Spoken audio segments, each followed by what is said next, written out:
All right, what is going on, everybody? Welcome back to Phones and Drones. All right, so those of you that have been following the channel, or at least Tesla news in general, you'll know recently that 2022.12.1 was just released, and I want to show you a couple of the neat features here. We're going to make this video very short. Sorry about the little bit of shakiness. I didn't even throw the camera on a tripod. I just want to give you guys what a lot of people have been asking about, which is the most important feature here, these additional bottom bar customization options. It is now live, and all you'll need to do in this is actually look at your dock and long press like you traditionally would. So say, for instance, we don't want the browser icon here.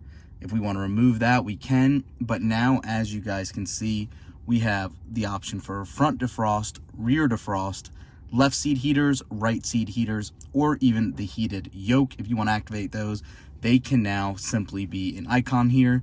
That has been one of the most requested features since they took it away with version 11, but good to see it made the return here.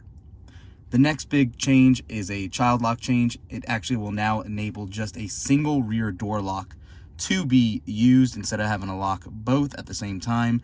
This is actually pretty handy if you only have one child seat in the back and you want to let a passenger in without, or I should say, let them out without having to lock them. You can now do both. As you can see, you can now select right, left, or both for that child lock feature. One of the other changes here is now you can actually enable dog and camp mode right from the Tesla app. You just need to make sure you're running 4.7.0. It has already been released in the App Store for iPhones. I don't believe it is necessarily open and released yet for Android devices. Aside from that, you do have your new language support here, but that is all in this update. The big move really is this additional bottom button customization. Let me go ahead and record my screen as well really quick, and I'll show you what these additional mobile apps look like in the app.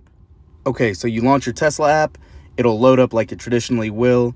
All you need to do now is go to Climate and actually pull up on the bottom tray, and you can now see camp mode and dog mode are right here, in addition to bioweapon defense mode and defrost car that have really been there now for a while. So when you go ahead and actually select one of these two options, you can actually select dog mode and it will trigger that. Camp mode, same thing, just depending on what use case you're using, they are right here for that. But aside from these changes, guys, like I said, that is really it. Let me know in the comments down below if there's anything else you guys found in this update that hasn't been notated in the release notes. But aside from that, that's all for this one. Thanks for watching, guys. We'll catch you in the next one. Peace.